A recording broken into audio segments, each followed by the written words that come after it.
سلامتی ہو آپ پر جہاں بھی آپ ہوں۔ آج 8 جون ہے، دن منگل۔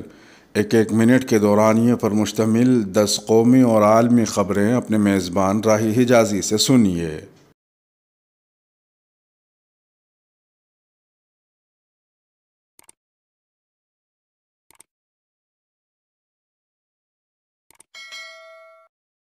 کورونا میں مبتلا سابق وزیر داخلہ اور حزب اللہ کے بانی رکن کا انتقال۔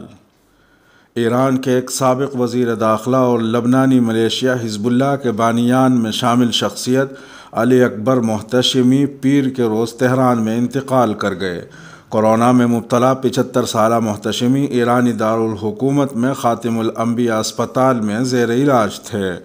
گزشتہ کئی روز سے محتشمی کے انتقال کی افواہیں گردش میں تھیں، تاہم اب ان کی بیٹی زہرہ سادات نے اپنے والد کی وفات کی تصدیق کر دی ہے۔ محتشمی کے دفتر نے بھی تصدیق کی ہے کہ سابق وزیر داخلہ کی وفات کورونا کے سبب ہوئی ہے۔ واضح رہے کہ محتشمی کو 1983 میں دمشق میں ایرانی سفارت خانے میں ڈاک کے پارسل کے ذریعے دھماکے کا نشانہ بنایا گیا تھا۔ ایرانی حکام نے اس موقع پر کارروائی کا الزام اسرائیل پر عائد کیا تھا۔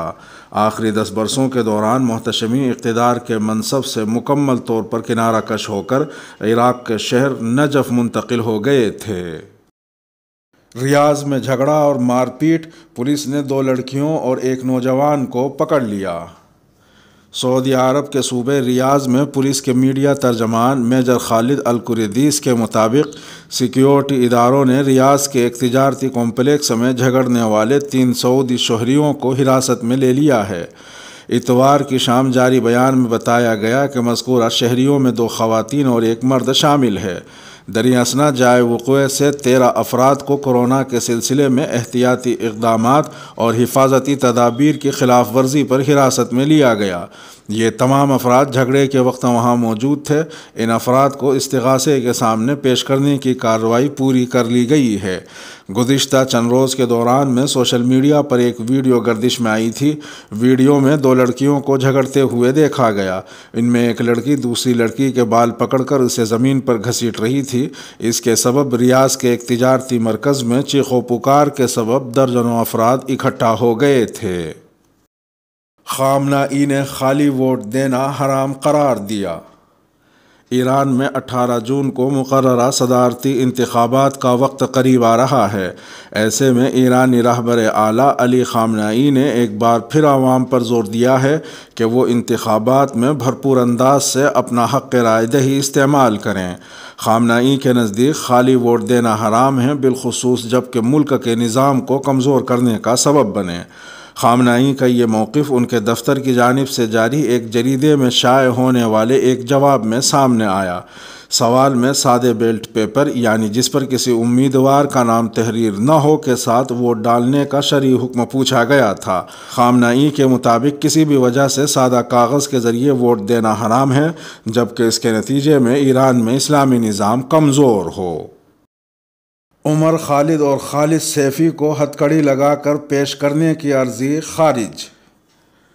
دہلی کی ایک مقامی عدالت نے جواہر لال نہرو یونیورسٹی یعنی JNU کے سابق طالب علم عمر خالد اور کارکن خالد سیفی کو ہتھکڑی لگا کر نچلی عدالتوں میں پیش کرنے کی اجازت دینے کی پولیس کی عرضی کو خارج کر دیا ہے۔ عدالت کا کہنا ہے کہ یہ ملزم گینگسٹر نہیں ہے اور نہ ہی پیشی کے دوران ان سے کسی طرح کا خطرہ ہے، اس لیے انہیں ہتھکڑی لگانے کی ضرورت نہیں ہے۔ عدالت نے پولیس کی عرضی کو خارج کرتے ہوئے کہا کہ یہ عرضی تکنیکی بنیاد پر مناسب نہیں ہے، کیونکہ یہ دونوں نہ تو ماقبل میں کسی مجرمانہ معاملے میں ملزم ہیں اور نہ گینگسٹر ہیں۔ جج نے عرضی کو بے بنیاد قرار دیتے ہوئے کہا کہ دہلی پولیس اور جیل اتھارٹی کے اعلیٰ افسروں نے بنا مناسب عمل اور دماغ لگائے یہ عرضی داخل کی۔ عراق کا سینئر انٹیلیجنس افسر بغداد میں 2 مسلح افراد کے حملے میں قتل۔ عراق کے دارالحکومت بغداد میں انٹیلیجنس سروس کے ایک اعلیٰ افسر نبراس ابو علی کو نامعلوم مسلح افراد نے فائرنگ کر کے قتل کر دیا ہے۔ العربیہ کے نمائندے نے بتایا ہے کہ نامعلوم حملہ آوروں نے انٹیلیجنس سروس کے افسر کو بغداد کے مشرقی علاقے میں گولیوں سے نشانہ بنایا۔ ایک ذریعے نے العربیہ کو بتایا کہ حالیہ مہینوں کے دوران میں انٹیلیجنس سروس نے عراق عوام کے خلاف دہشت گردی کی متعدد کارروائیوں کو ناکام بنایا ہے۔ اس وجہ سے اب اس کے افسروں کو نشانہ بنایا جا رہا ہے۔ مارچ میں بغداد کے مغربی علاقے منصور میں ایک انٹیلیجنس افسر کو ہلاک کر دیا گیا تھا۔ اس دوران میں عراق کی سیکیورٹی فورسز نے داعش کے بچے کھچے جنگجوؤں کے خلاف فوجی کارروائیاں جاری رکھی ہوئی ہیں۔ سیکیورٹی خدشات کے پیش نظر یہودی آباد کاروں کا متنازع مارچ منسوخ۔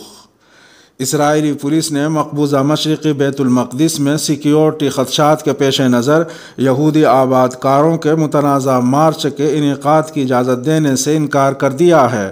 اس کے بعد منتظمین نے بھی اس مارچ کو منسوخ کر دیا۔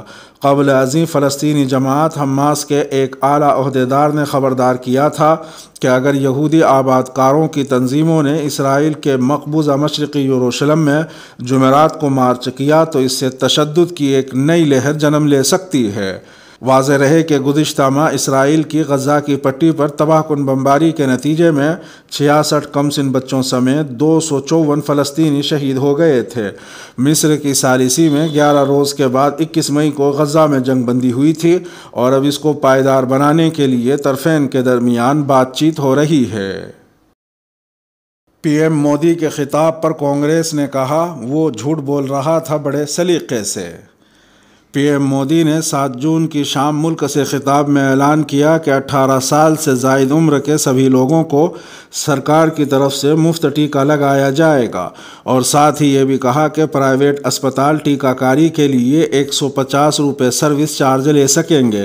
وزیر اعظم کی اس تقریر کو کانگریس نے بیکار اور بے اعتبار قرار دیا ہے۔ کانگریس ترجمان رندیپ سنگھ سرجیوالا نے ایک پریس کانفرنس سے خطاب کرتے ہوئے کہا کہ آج ملک نے معزز پی ایم مودی جی کی 33 منٹ کی تقریر سنی۔ اس کا اختصار 2 لائن میں ہے، وہ جھوٹ بول رہا تھا بڑے سلیقے سے۔ وہ جھوٹ بول رہا تھا بڑے سلیقے سے، لیکن اس کے کردار پر کسی کو یقین نہ تھا، تو ملک اعتبار کرتا بھی تو کیسے کرتا۔ رندیپ سنگھ سرجیوالا نے میڈیا سے مخاطب ہوتے ہوئے کہا کہ کانگریس منموہن سنگھ، سونیا گاندھی اور راہل گاندھی نے دسمبر سے لے کر آج تک بار بار یہ مطالبہ کیا کہ 18 سال کی عمر سے بڑے سبھی لوگوں کو مفت ویکسین لگائی جائے، لیکن حکومت نے اسے نہیں مانا۔ پھر سپریم کورٹ نے مودی جی اور ان کی حکومت کو کٹ گھرے میں لا کر کھڑا کر دیا۔ ایک کینیڈین نوجوان نے مسلمان خاندان پر ٹرک چڑھا دیا، 4 افراد جاں بحق۔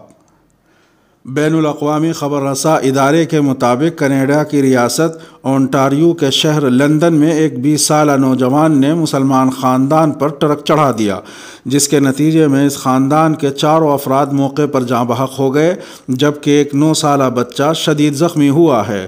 کینیڈین پولیس کا کہنا ہے کہ ملزم کو گرفتار کر لیا گیا ہے۔ اس نے جان بوجھ کر فٹ پاتھ پر انتظار میں کھڑے خاندان پر حملہ کیا، جبکہ ملزم کا یہ اقدام مذہبی منافرت پر مبنی تھا۔ پولیس کے مطابق حادثے میں جاں بحق ہونے والوں میں 2 خواتین جن کی عمریں 74 اور 44 سال، ایک 46 سالہ شخص اور ایک 15 سالہ لڑکی شامل ہیں، جبکہ اس خاندان کا تنہا زندہ بچ جانے والا ایک 9 سالہ لڑکا شدید زخمی حالت میں اسپتال میں موجود ہے۔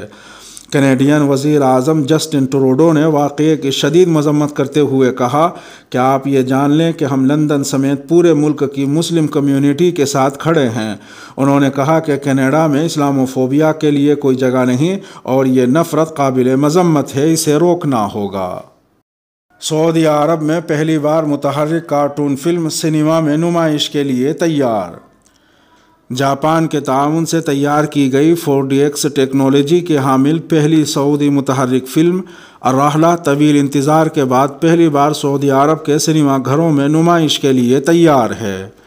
سعودی فوکس سنیما گروپ نے فلم کی نمائش کی تاریخ کا اعلان کرتے ہوئے بتایا کہ یہ فلم جمعرات 17 جون کو شیڈیول کے مطابق ریلیز کی جائے گی۔ آنے والے دنوں میں فلم کی ٹکٹوں کی بکنگ کا اعلان کیا جائے گا۔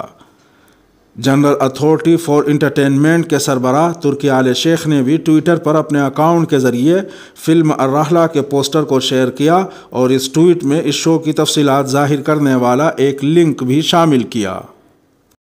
دولہے کو نشے میں لڑکھڑاتا دیکھ کر دلہن کا شادی سے انکار۔ اتر پردیش کے بلیا ضلع کے منیار پولیس اسٹیشن کے علاقے مسرولی گاؤں میں ایک دلہن نے دلہے کی شراب نوشی اور گٹکا کھانے کی وجہ سے شادی سے انکار کر دیا، جس کے بعد بارات دلہن کے بغیر خالی ہاتھ واپس لوٹ گئی۔